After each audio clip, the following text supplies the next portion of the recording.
obviously, you know, Chris, we've bumped into each other a few times. Matt works for us on the European tour.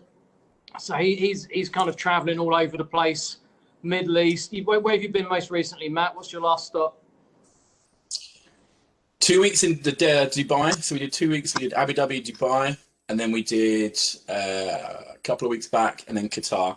So all the European swing, but Middle East takes us all over there. So yeah, it's been nice to get away from the doom and gloom and the quiet back home. But yeah, it's been great to get out and actually interact and see the guys. So yeah, it's been nice. And you're on the workshop right now? Yes, yeah. So we're here at Bearwood, grounded for the foreseeable. Who knows what's going to go on tournament-wise in the next coming months. I think the European Tour are doing their best to try and get things on, but yeah, schedule is all day by day seems to change. So we're being as fluid as we can.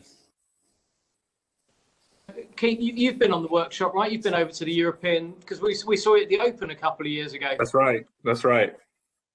So it's a big old beast, isn't it? I tell you what, you got some good stuff in there.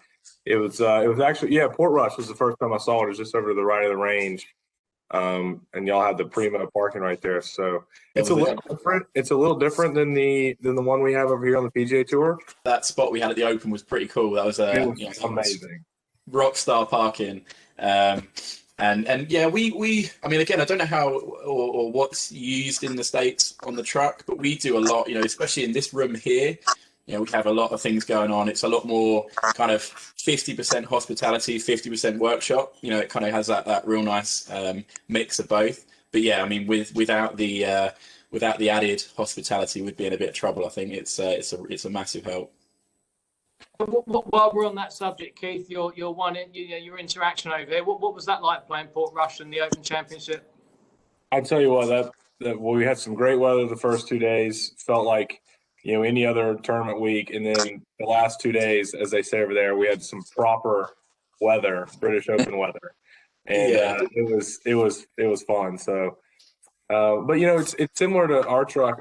Like Kyle just does such a great job over here, and he builds all our clubs. And you know, he builds really everybody's clubs, whatever tour they're on, just out of that place. So he has so much good quality information on that truck. Like it's like the house of all Mizuno data, stats, info of everything that we have on tour and on the Korn Ferry Tour, and even the guys in college. Everything's built off that truck. So it's pretty impressive to have a one-stop shop, and Kyle doing it over there, just cranking out the product like he does.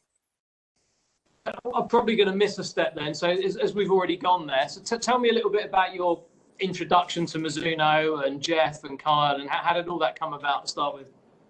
Well, when I was with Nike for a long time, and then when they decided to quit making golf clubs, Mizuno was absolutely the first place I went to try. And I took at it a very interesting way. I was like, I want to find the best clubs for me, and then you know, go meet with the crew instead of, you know, asking who's going to do what for me and what contracts might look like or what they can provide. I was like, I wanted to individually test all the clubs I can, find out I like the best and what works the best for me, and then just go from there. And Mizuno was so easy because their irons have always been, in my opinion, the top of the game, all the way back before I was even playing golf. And at that time, I think the MP4s were the running blade, and I'd always use the blade. And just looking down at those was, I mean, I just can't describe how pretty those things are. But there was a little bit of difference. Mizuno's have a little different bounce than the irons I was used to. They had a little bit more camber on the soles.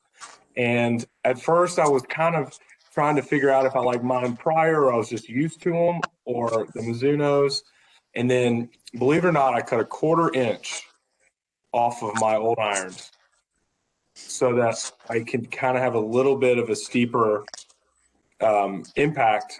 And so that camber on the bottom of the Mizuno's went through the ground better, the flight came down a little bit, and the spin was just started optimizing, and it started going through the ground better. So I really learned how to use that awesome Mizuno bounce.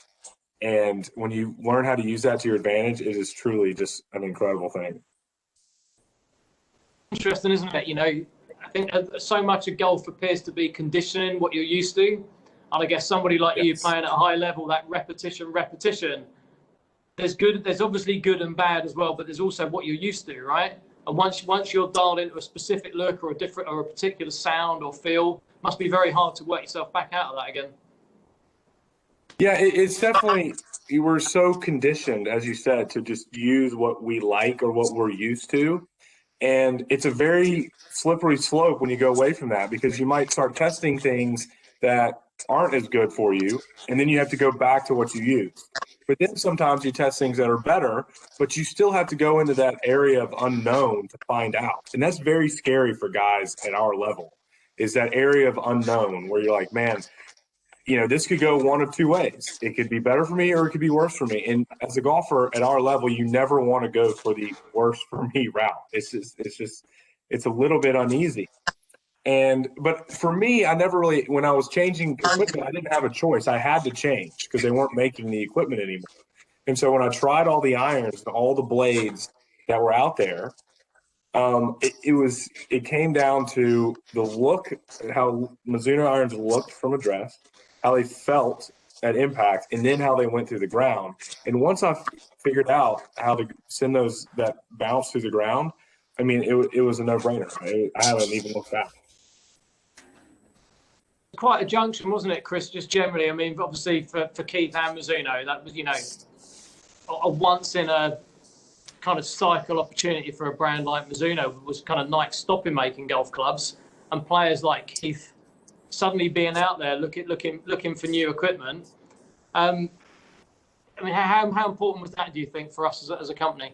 I mean, we always have known that we've made some phenomenal equipment, and you know, we have our history of we were the #1 iron on tour from this year to this year. You know, we had a 10-year stretch back in the '90s and early 2000s where we were #1, and then as pay for play took over, obviously everybody's making really good stuff, but you started to see less and less Mizuno.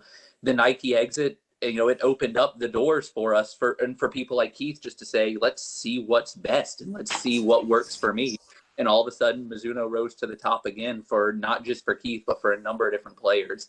And what I loved about Keith talking about what worked for him is something that so many players, you know, in all the fittings that we do, you never hear the higher handicappers talk about turf interaction, but it's almost every time we talk with a tour player, the turf interaction is so key and so vital in terms of how the club's going to perform.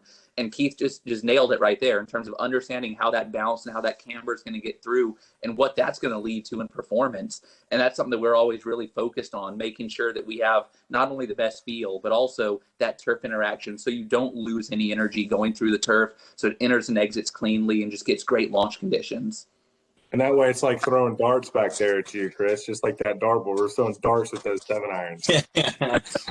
But Chris, just on that, and Keith, how much do you kind of have that mentality with wedges? You know, you hear about it using wedges a lot. You know, people say, oh, you know, I want a little bit more heel relief, or I want this, and that's not just from our wedges, that's just wedges across the board. So kind of it's still an iron, right? You know, a wedge is still an iron. So keeping that same kind of mindset, just because it's a 6 iron, you know, a lot of people overlook the sole design and how that interacts with turf, and I'm totally with you. You know, it's something that a lot of people overlook, but it's so important, and it can totally change how you hit a 6 iron, 7 iron, like it does when you're hitting a lob wedge with a bunch of lofts. It's exactly the same.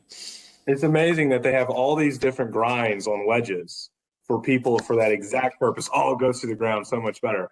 But you're like you said, they just completely overlook it when it comes to their 9 iron to their 4 iron. But it's exactly the same thing.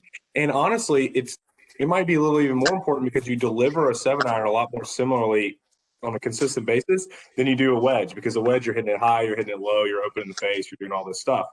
And so it's truly amazing that, you know, Mizuno was able to build that bounce into that wedge into that 7 iron, 6 iron, all the way through the bag, that sends that proper feel for me, especially through the ground, to get that window, because I'm looking at a window that I want my irons to come out of exactly like I look at a wedge. And if your irons start coming out higher, they start coming out lower, that window's off, you can always look at lie, you can always look at loft, you can always look at shaft. But oftentimes the most important part is you can get all those right and have the wrong bounce, and then it doesn't matter. Yeah, absolutely. And that's what's again, funny. I love it when conversation. Sorry, Chris. I was going to say, I love it when you hand a player, Keith's the perfect example. You hand them a new set of irons. There's two looks. The first look is at address, and then the next look is flipped over looking at the sole. And it's just studying those two things. The back, honestly, the back doesn't matter. It's cool looking in the bag. It's kind of flashy looking. But any good player, those are the two angles that are the instant go-tos, the second you hand them a new club. Is that correct with you, Keith? Is that your first look? If we could hand something to you now, what's the first thing? Oh yeah, first thing is how it looks at address. Always, if it looks good at address, then you look at the sole, and then the last thing you look at is the back. And the back is simply just look how cool it looks. It's like, man, that club's pretty. But the back shows you some center of gravity and some little nuances like that. But at the end of the day, everyone wants an iron that looks good to the eye, looks good to the crowd. I mean, man, look at those irons; those look awesome. I want to hit those. And then the iron that performs well. Now, performance is the most important in our as a professional in our list of things. But to have an iron that looks good, feels good, and performs well is rare.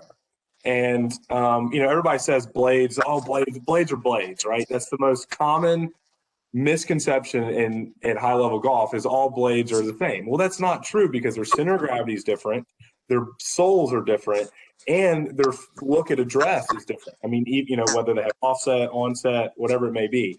So, I tried to throw that preconceived notion out of the equation when I was testing Mizuno irons, many years ago. And ever since then, it's been eye-opening that blades aren't just blades. They're actually very different. Now, the differences aren't as drastic as a big cavity back, but at our level, it is a very big difference. You're playing MP20s at the moment, aren't you, Keith? Is that right? Correct. Yes. And again, like that description of a blade, if we compare that, Chris, to something maybe even 20 years ago, the playability now versus a blade from years gone by, we're talking like an infinitely different golf club, right? Yeah, it's funny. It's like MP33 was one of those first models that kind of broke the glass ceiling of what a blade can do in terms of forgiveness. It's weird to use the term blade and forgiveness in the same sentence, but it's honestly, there's so much more precisely dialed in center of gravity on a blade, the weighting of them that varies from one to the next, and you can add a decent amount of forgiveness to that muscle back design now that you didn't used to have when the only thing was how thin can I make this. It was almost like that's what a blade used to be. It was how scary can it look at address? Oh, then that must be a great blade. Now you look at blades, they're a little bit thicker than they used to be. But at the same time, they're still very thin when you look at it in the world of irons. But with that added bit of thickness, you get tons more forgiveness, tons more workability, and just consistency. And ultimately, that's the name of the game when you're trying to throw darts like Keith. We read a lot, right, Chris? We see a lot of consumer comments, and we talk to a lot of golfers. And that constant bit of feedback when you show a new blade is, wish the top line was a little bit thinner. Right. And then you've got somebody like Keith, one of the best ball strikers in the game. That's not in your mindset at all. You don't look down and go, I wish I had a slightly thinner top line, or does that go through your mind? I mean, it goes through a little. I think top line is the mainstream look for blades. I want a thin top line is kind of a term that everyone uses that might necessarily not be important. I definitely like a thin top line, yes. But I'm not going to ask for a thinner top line that might compromise performance, because I know that the guys at Mizuno put so much time and effort into getting that center of gravity perfect. And they actually have, like, if you look at the back of the iron, it has like a little bit of a bump at the top, just so they can get it just fine-tuned. And I'm not going to say, hey, guys, sacrifice your center of gravity so that I can look down at a thin top line. Like, the top line's already thin enough, right? It's not yeah, you could probably make it thinner, but it's such a minute difference that would take away from the center of gravity that I'm not willing to do.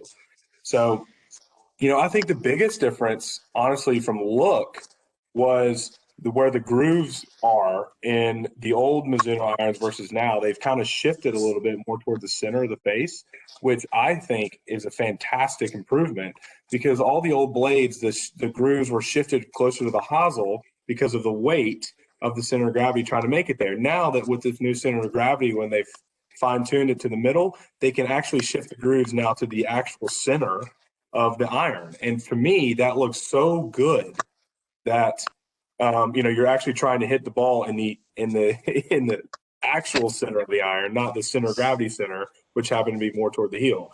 And that can be a little convoluted, but to a player like me, that is such an awesome feeling and look that I can see down there, and I can really see the changes. Dude, that was one of the old sayings, like back in the day, where there used to be that old saying that the shank was really close to a perfect shot. And that's because back in the day, you're exactly right, Keith, the center of gravity lived so far towards the heel, particularly on blades. The score lines were shifted heelward, and the center of gravity lived over there. So the center of gravity and the sweet spot of the club wasn't that far from the hosel. So it was really close to that. But you're right, with modern engineering, what we're able to do through CAD design, through simulations, through just understanding the exact location of every single gram of that golf club, we're able to centralize that even better, which gives you a much more inviting target instead of saying try to hit it close to this hosel. But also it gives you the ability to then have space on either side for when you do need to work the ball with that muscle back. So if I do need to toe this a little bit because I want it to turn over like that, or if I need to heel it to do something, you're able to do that now. You sound like you've got quite a good eye for detail, Keith. Like you're quite a connoisseur. Are you a bit of a connoisseur of golf clubs on the quiet? Oh, you should see my golf room downstairs. It's got my Mizuno coppers down there. It's got every single set of Mizuno irons from the very first time in a rack all the way down to the bottom. And I went from the 4s to the 18s and now the 20s. And just that's, it's rare that someone changes every time a new set comes out. Like, oh, I like this about this set, I don't like that. Well, I've liked everything about all the new sets and all the improvements. So it's kind of cool to look at my progression of the very first set of Mizuno irons I had, which would have been, I think, the fall of 2016 was the very first time I used a Mizuno set of irons in competition, all the way to now. And I just put a new set of irons in play the week of the Players. And Kyle and I tried to do the old school Mizuno paint fill of the gold and that Mizuno blue to try to bring it back, because we looked through all the old irons back in the day. I'm talking like the very first Mizuno Pros that came out, and tried to match, what we thought was the best looking paint fills, and then we went through and did all of them. And I tell you what, in terms of detail, I will sit in there with Kyle and we'll take one afternoon, put on some music, and we will weigh every grip, every shaft, every head, so that when we build them, we don't have to go back and reverse. Because, for example, if a grip is 2 grams lighter than all the other grips, the shaft is 2 grams lighter than all the other shafts, in the head, you're going to have to add 4 grams in the head to balance it out. And then all of a sudden, your balance point changes. So a lot of this stuff isn't going to make that big of a difference, because human error is going to make a bigger difference than that. But when we're at the top of our game and we're playing against the best players in the world, we don't want to say, oh, it happened to be an equipment error. We want to say, all right, I did everything I possibly could to hit a good shot. And then after that, I'm done. And Kyle and I treat my equipment exactly the same way. So I honestly enjoy that time with Kyle, because it takes probably 3 or 4 hours just to set up the build. I'm not talking to build the irons. That's just the prep for building. And we'll do that, and then I'll let him do all the machine work. I don't get near that stuff, but I'll help him with all the little things. And then, we go through the grips and then the paint fill, and then we even put the little dowels in the head, in the shafts, because I had some wrist problems. And he was like, hey man, I really think this might help. It might dampen some vibration and change the feel a little bit. And I haven't had really that much wrist problems since. Whether it was from the dowels or not, it's something to me that makes me feel better about my clubs. And that, at the end of the day, that's all that matters. It's peace of mind for the rest of the year too, that you don't really have to worry about any of the. I took care of all of this back then, and you can almost think back that and give you a level of confidence going into each shot. Are you kind of like a once a year type guy then? So bearing that in mind, that how finicky or how particular you are with your clubs, and you've got this great memory for it as well. Does that mean you're somebody like you put a particular day in the diary where you think it's about time to start reassessing, or do we come to you? How does that work? What's the relationship like? It's usually when it's my pitching wedge and my 9-iron are usually the first grooves to start getting some wear, because for some reason I just hit those more often, whether it's in the par fours or on the range or practicing. So once I start noticing those grooves on those pitching wedge and 9-irons and start showing some wear, and you can start seeing the wear pattern on the face, is when I start thinking about getting a new set, and then it's usually about a month or two after that. So, this past year was different just because of the way in 2020, just the way the schedule worked and how much I was playing golf, et cetera. But I'm usually about once every 6 months is usually when that wear pattern starts showing up and the grooves start getting a little thinner. And again, once I start seeing thinner grooves, I'm like, well, why would I use that as a disadvantage when I can just walk into college and I can have perfect grooves again? So I'm a once every 6 months kind of guy, but I'm hitting them so often. And so I think, to the average player, the guy that on the weekend player, that's about a year and a half or so, I would say. Yeah, I'm probably playing, if he's playing twice a week and I'm playing 5 days a week, it's about 3 times different. And there you go. So it's about a year and a half, I would say, for everyone else, if you want peak professional performance. I'm not saying it's a necessity, but if you want the best performance with your irons, then it's about a year and a half. Does that ring true, Matt, or do you think that's a particularism to Keith? No, absolutely. I mean, again, it comes down to the individual, because we've had guys who have worn a perfect wear mark in the center of their club, and they go, no, I like that. I like it. I like I know what they do. I'm fine with it. And you've got, I want fresh grooves, but I also want the worn ones and everyone in between. So there really isn't. There's no one in between. The funny point is though, is when you have had very worn grooves and you get a fresh set, and they say, hey, these are spinning a little bit more, and you go, well, yeah, this because you had a straight face with no grooves a minute ago, So yeah, I mean, there's two different players there. I mean, if it were me, I'd be the same as Keith. Every 6 months, I'd want perfect, back to scratch, back to where it should be, and you know what they're going to do. But there's no real right or wrong, as long as you hit your 6-iron and it goes to the number and it goes into the green how you want it to, you can go play golf. I mean, that's a theme that's coming up more and more, that I think people are finally beginning to notice from the pro game, that it isn't about how far I hit from a 6-iron, it's about how far I hit it every time. And I think we're slowly going into that world where not everybody's trying to hit their 6-iron 200 yards anymore. There's a little bit more information out there. Is it healthy, Chris, that we're finally getting to that point where not everything is about distance with fitting and equipment? Yeah, I love seeing, there's obviously the trend, and there's still a little bit of it where it's how far does each club go? I'm going to pick this 7-iron because this 7-iron went farther than the last 7-iron. But you're starting to see a lot of like the strokes gained analytics, which is taking into account not only the distance you're hitting it, but also, the dispersion and how big are your misses and stuff like that. And as more analytics like that come into play, it's going to make fitting so much better because, ultimately, who cares how far your farthest one goes? Ultimately, that could end up hurting you if that one was an anomaly and your average shot is 5 yards shorter. So ultimately, just the more data out there and the more people are getting on launch monitors and studying it. And, I know Keith, it's great because they've got access to a lot of the shot length data and understanding, misses and strokes gained all from every part of the game. It's got to just help in every aspect. Yeah, I mean, just to play off that, Chris, is if you look at irons over the past 20 years, if this is the lofts are just getting stronger and stronger and stronger and stronger, and I still have some pretty weak lofts according to today's standard. And the biggest selling point, it seems like, for local clubs now is you grab a 7-iron and then you grab the new 7-iron, and the new 7-iron has 4 degrees stronger loft and some sort of graphite shaft in it, and you hit it and you're like, wow, you just gained 20 yards. Well, you didn't, because your 7-iron is now a 6-iron, this new one.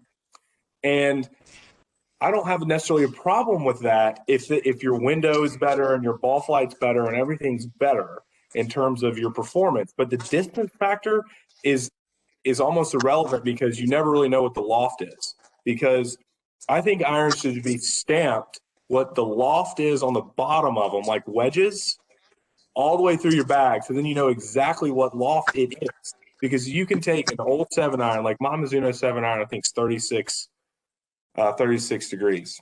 Mm-hmm. And you put these new, I don't know, whatever clubs you may be, they might be 33, 32 degrees 7-irons. And then you don't know that. Like, the average consumer doesn't know the lofts. They don't ask the lofts. And they hit them and like, wow, well, I hit this one so much farther than my old club. Like, what's the difference? And they could say the technology and that. But the most important thing is loft. So for me, I have taken all these lofts. I'd have a 50-degree wedge. I have a 47-degree pitch and wedge, 43.5-degree 9-iron, and a 40-degree 8-iron. And the reason is, I've learned that most clubs that I hit into par 4s are in that gap right there. So I've smushed my clubs in on that gap so that I don't have to either take a yardage off or try to hit a club farther than need to be, because that's where I'm going to have the most chances going for birdie on par 4s. And so I don't care how far in terms of distance my irons are going. I care exactly that they're going to land the proper distance. And so therefore I've smushed 5 clubs in a 10-degree gap for that exact purpose. You do a lot of fittings, Matt, and you do fittings on the tour, and you also have the tour fit experience as well over at Bearwood Lakes.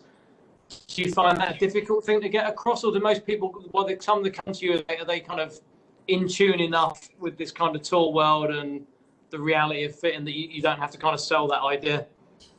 No, it's definitely not a sell, and as you say there, Keith, that's spot on. You want to go, right, I have 140 yards into a lot of par 4s, let's say, so if you have a 140 yard club and you also have a 151 yard club, it's totally irrelevant of again, what's stamped on it, what's going on, as long as that is in the bag and it is coming out as it should. It shouldn't really require too much of a sell, because you're front loading it the other way, as opposed to saying, I hit it this far. You need to be able to say, right, 140 is my number, which I need a club to be perfect for that yardage. And once you've got that dialed in, doesn't matter whether it's an 8-iron, 9-iron wedge, as long as it's going there every time, you've got half a chance. One of the reasons for having this chat in the first place was you've just come to the end of your first period with Mizuno, and we've just basically extended by another 3 years. So you're now with Mizuno till 2024. Yeah. Big period for you. I mean, obviously great news for us, so thank you very much for staying with us. Chris, maybe you could kind of, I don't know if Keith really 100% appreciates what he's done for Mizuno in the period he's been with us, because Keith's been more than just kind of one contracted player, right? Obviously he's done very well and he's won a tournament. Great for Keith. But there's a lot more to it than that. Keith's been part of another story inside the company, isn't he? Some stuff that you've been trying to do. Yeah, so there are a couple things that we're trying to do. Obviously, we're trying to get younger, fresher, just a little bit different than we've always been. It's not uncommon to see when players come up out of contract that they tend to go towards Mizuno. And we've seen it a lot over the last number of years where, as players are starting to age and, get it to a latter part of their career where they're not as concerned about the value of their next contract. Hey, how about Mizuno? And so it's like, if we just played to everybody who just came right to us and said, okay, let's go this route, we would live up to the stereotype that we've kind of built up a little bit, where it's a little bit of an older demographic, players who know us, know our history and stuff. But one of the things that we've tried to do is get younger, get fresher, get beyond just irons as well. So what's really been fun with Keith is experimenting with woods, different clubs in the bag. His story with our drivers been a phenomenal one, got us our first win in a number of years, and you've seen a lot more drivers go into play throughout the last couple of years.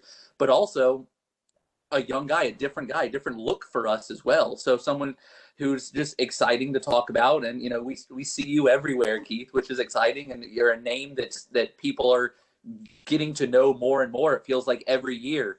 So we're just excited about everything, and having you on staff for the next number of years is going to be something cool for us to continue to grow together. And the other part of that, maybe even more specific, right, was, you know, you're working in the background and working on the metalwood side of things, and you know it's quite well documented now that Mizuno's had a very good 3 years with metalwoods. We've kind of gone from a brand where you probably thought of us as an iron brand for a number of years. I mean, you know, if you go back far enough, all the way back to the first titanium woods that came in, T-Zoid, 300S winning the Masters, it's fair to say we've had a quieter period.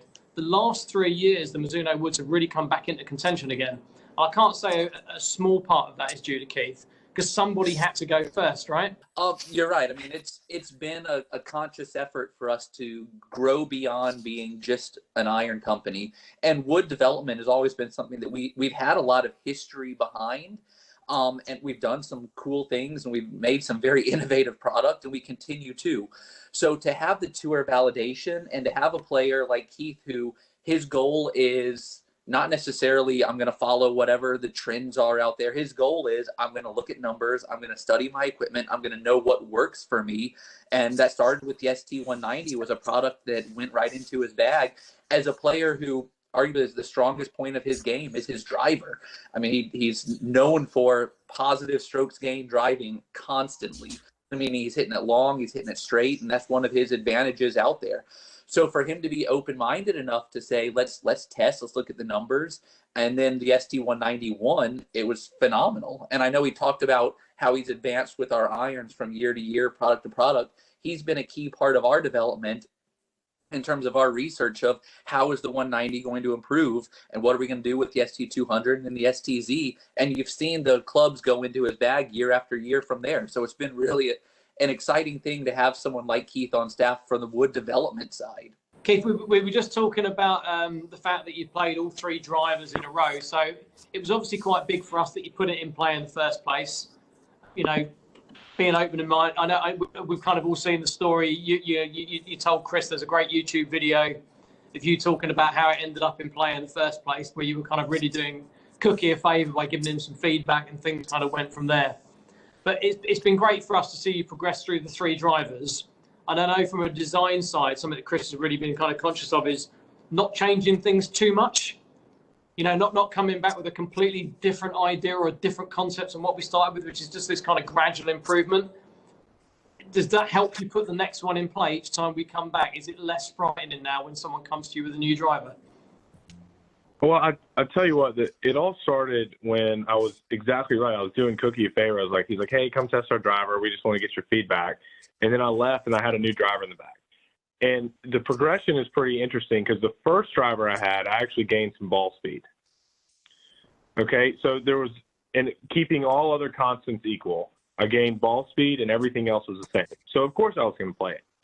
Then the next driver, which was so that was the ST190. The ST200, I gained a smidge of better optimum spin. So the spin went down about 200 RPMs, right? And it kept all the other constants equal. So then in the last driver, the STZ, I kept all the constants equal, and I gained a little bit tighter window in terms of my misses were a little bit tighter.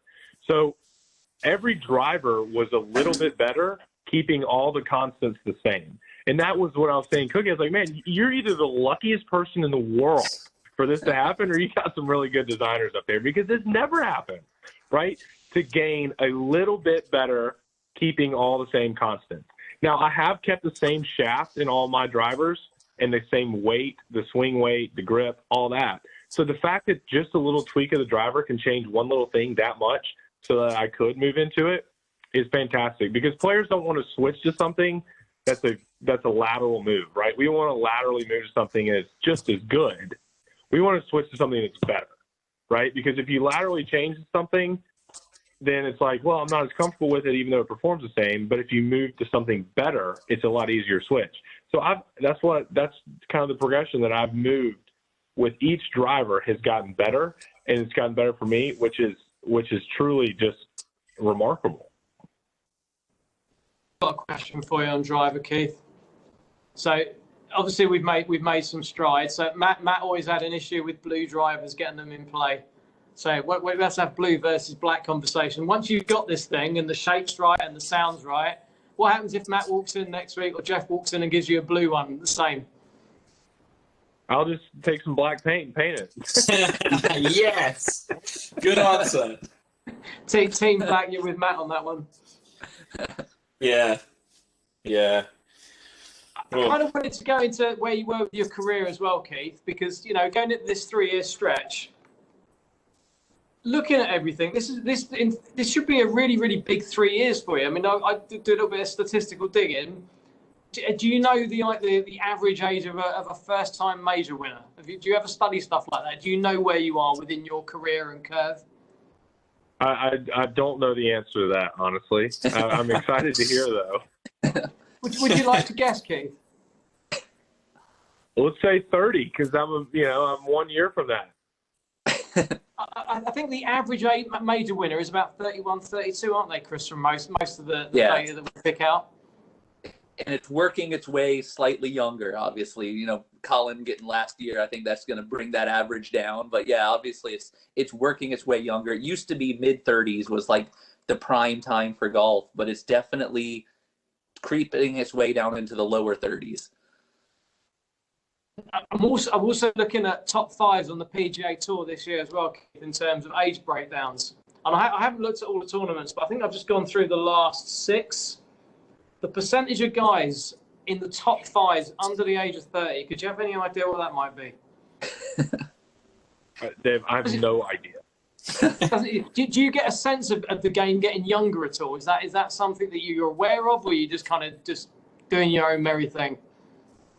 I mean, I try to do my own thing. Do I know that the game's getting younger? Absolutely. And I think that's a good thing because, I think a lot of it has to do with just guys hitting it farther, and that's a huge advantage. So, a guy that has the body of an in-shape 25-year-old versus a 40-year-old, I mean, you just can't, you can't really justify that. So do I know the game's getting younger? Yes. Do I know I'm getting older every second of every day? Yes.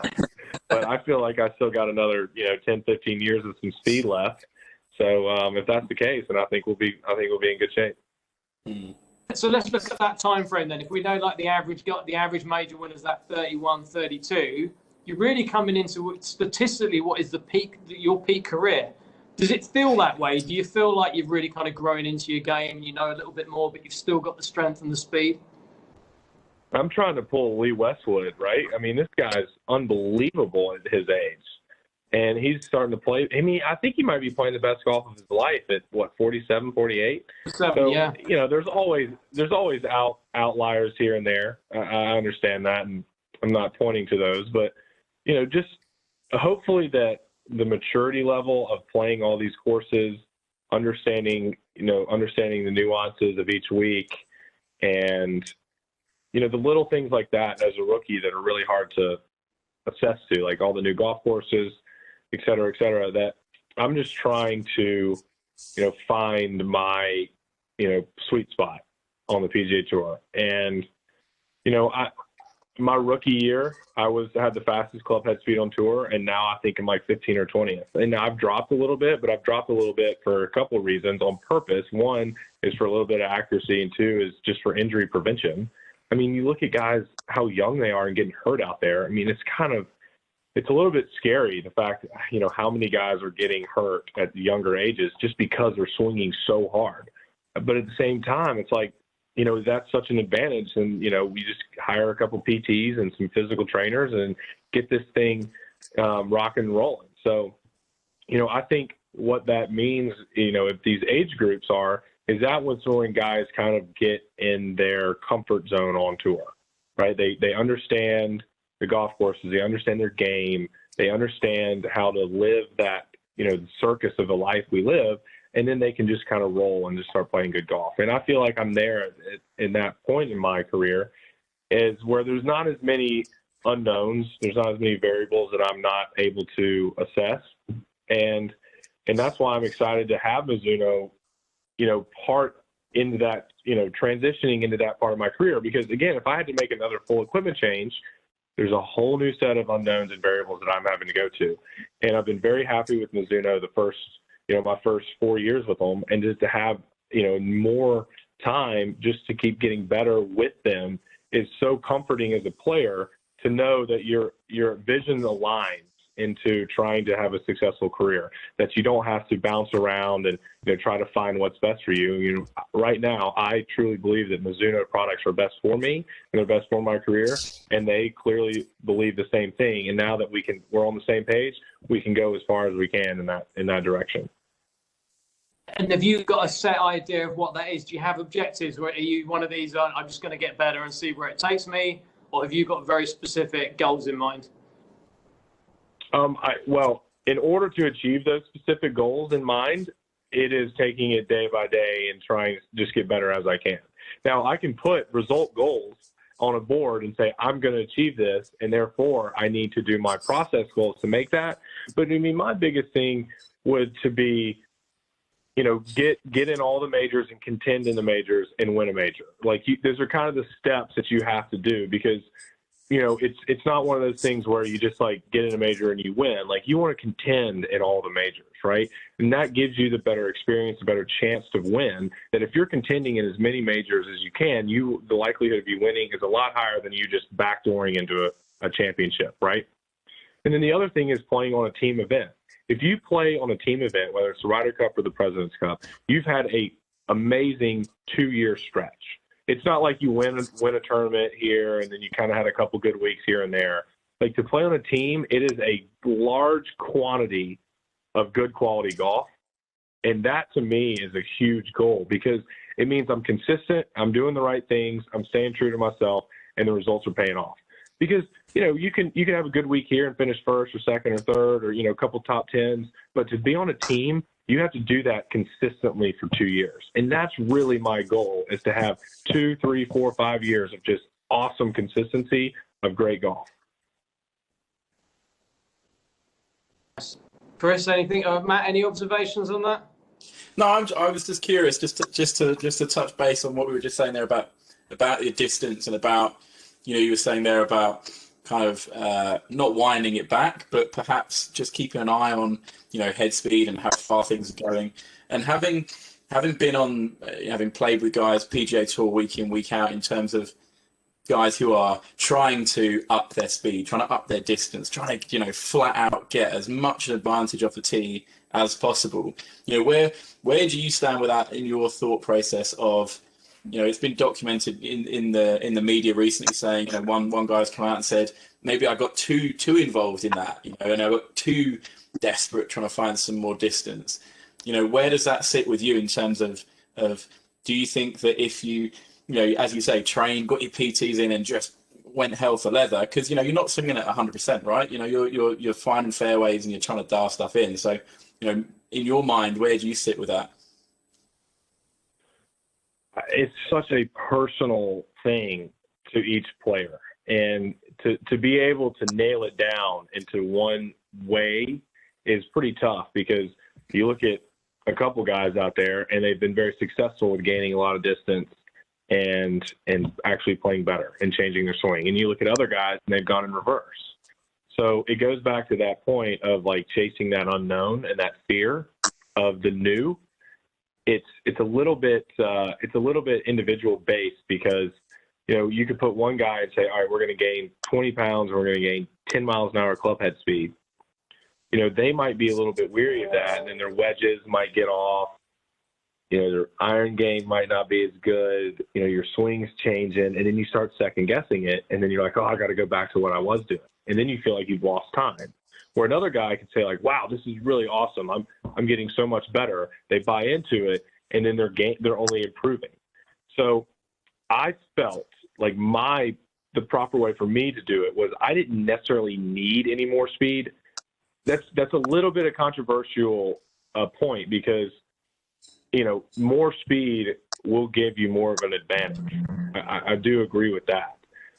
However, I was always up there and strokes gained off the tee, and I felt like my body was deteriorating at a faster rate than most, just because of the way my swing is. I'm very stable. My feet are on the ground as much as possible. You know, I'm very rotary. I don't have a lot of lift and spin. I'm pretty tight in my spine angle. And it was just causing some stress on my body that I didn't necessarily feel like was making me better. I felt like if I'm going to swing harder, this is going to come more and more and more back to haunt me down the road. And so I figured that for me, feeling good every day, maybe hitting a lot more fairways, but still keeping my speed at the upper echelon on the PGA Tour was the best route for me to have the longest, most successful career, instead of simply just chasing, you know, the top 10 swing speed and maybe going top 20, feeling better and hitting more fairways. That was kind of my recipe for success. That's what's exciting about a player like Keith. I mean, you've got natural speed too, where it feels like you don't necessarily have to go all out to still be plenty long enough. If not, you know, even if you're not going all out, you're still upper tier in terms of distance out there, which is what's amazing. So that's where what I love hearing earlier when you were talking about, you know, dialing in the distances on your wedges and understanding where I'm going to leave myself and where that's going to lead to scoring. And that's why we feel like there's such a bright future for you that's going to continue to just get brighter, because you're not necessarily chasing the hot thing at the moment. You're analyzing your game, looking at what's going to make it better. But on that fact, Keith, what are your numbers, just for anybody listening? Because everybody needs to know, don't they? Ball speeds and launch angles and club head speed. Where'd you sit? I would say on a good warm summer day, my cruise speed is around 122, 123. My full out speed is, you know, 124, 5. You know, there's a couple times that I've hit 127, 128 in tournaments. And so that's not, you know, when I'm in a tournament swing, that's like in a tournament, that's not me like I swing. So my tournament swings are anywhere between max high end 127, 128 to cruise speed, you know, 122. And then, I mean, you go out in Torrey Pines and it's cold and foggy and stuff. I mean, I'm swinging 118, 119 just because you got sweaters on, you know, your body's not, your internal temperature's not as warm, and you're just trying as hard as you can to get some speed. It's not going to go as far. So, you know, people are always like, oh, what do you swing? I mean, there's a good variability there. I mean, that's 10 miles an hour depending on how I'm swinging and the conditions.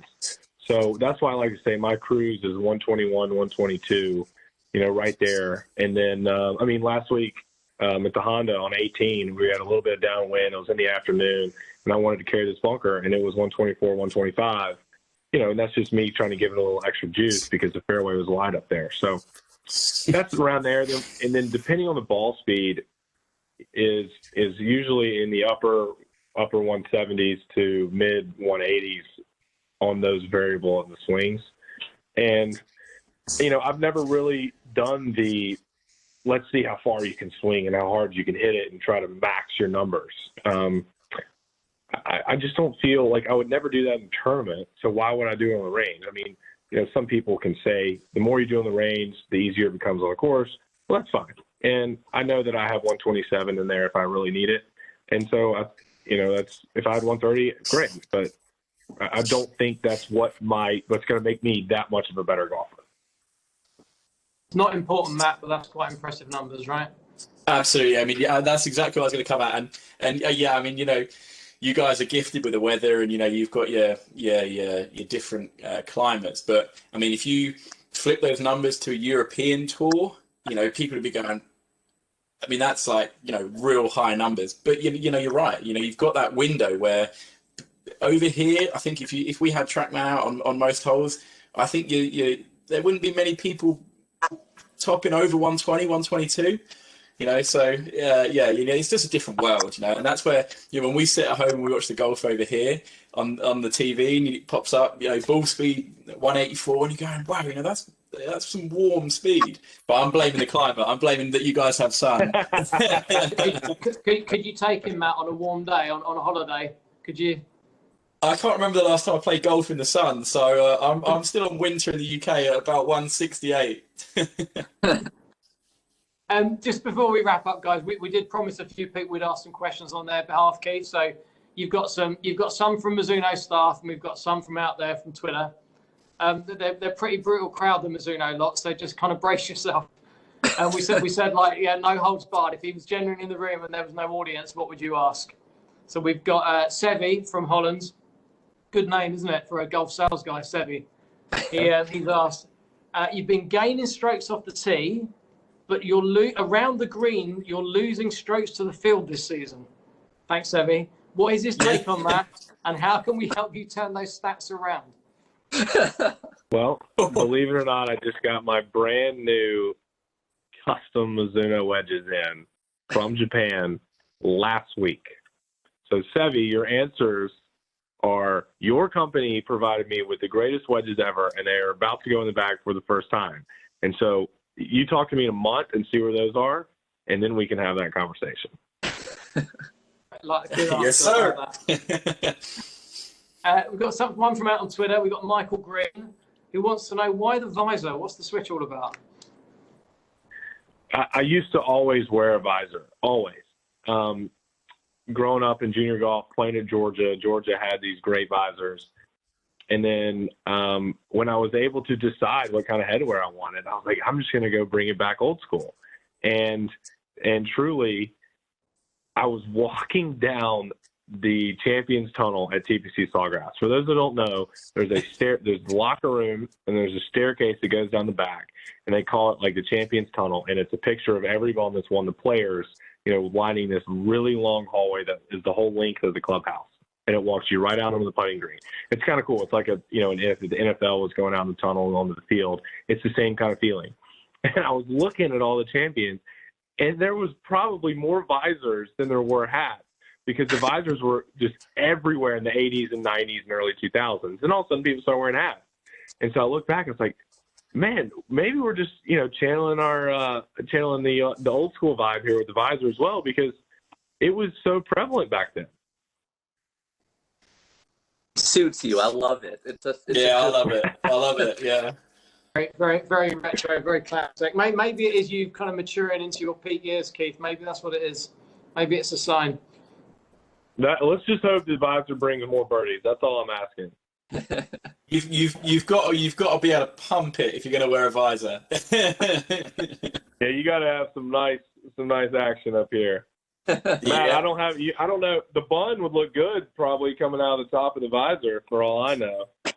Would that get a good reaction on the PGA Tour, Keith? Matt's hairdo, it's quite British, isn't it?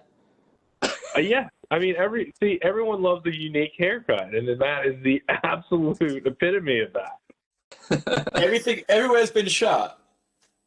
Hoodies and man buns, Matt. It's the future. We've got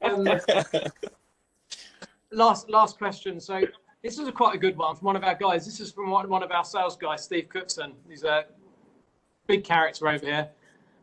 If Keith could have a player with him at Mizuno right now, other than the obvious, who does he feel has the future to be in our stable that wouldn't cost megabucks? He wants you to go talent scout and throw us a player. And who should we have our eyes on, Keith? Wow. I mean, honestly, I think you've already nailed it with Grayson Sigg. Grayson Sigg's the Mizuno staff ambassador. He's on the Korn Ferry Tour. He's already locked up his card. He's playing this week in the Dominican Republic on a PGA Tour start. You never know. It might be this week that he gets the W on an early stage. So I would say you've already nailed it with Grayson Sigg. Young guy coming up on tour, that route. What do you like about him, Keith? What's good about his game? I mean, the kid is the most talented ball striker I've ever seen. He is the most natural 5-yard draw I've ever seen. Never really works on a swing, never really works on TrackMan, never puts it on video. It's just one of those natural abilities that is hard to quantify, because he just wakes up, goes to the range, swings exactly the same every time, and hits a 5-yard draw and hits right in the middle of the face. And it's just such a gift that he's been given that you're awestruck. Like this guy, like he's a smaller guy. He has plenty of distance. He optimizes everything, and he does it without, overcomplicating anything. Look out for Grayson Sig. He's stuck. Okay, you heard it here. Grayson Sig, the next big Mizuno. Is that Grayson we're talking about? Yeah, Grayson Sig. Right, guys, listen, that's been brilliant. Really appreciate your time, Keith. We wish you the very best of luck with the season. We'll see you back for the Open again one day. Yes, I'll see you this year in Sandwich. Yeah, I'll be there. Yeah, you gonna be there, Matt? Matt, I'll have some hoodies and some hair suggestions for you. Yeah, I might have had it cut by then, but I won't promise anything. But is that enough? Is that enough for some bun right there? Is that enough? I mean, we could swap. I'll get a visor, and you can have a hairband. Dude, now we need Mizuno labeled scrunchies. Right, there you go, Dave. Dave, the Open content, we've already nailed it in March. Keith, just hang out with Matt. Good things happen when you hang out with Matt when you come to the UK. So the truck will be there. Whether there's going to be huge crowds or not is to be confirmed, but we'll be there nonetheless. So yeah, it'd be good to catch up. Perfect. All right, guys. Perfect. I can't wait, guys. Thank you. Thank you, Chris. All Thanks, right. Matt. Thanks, Keith.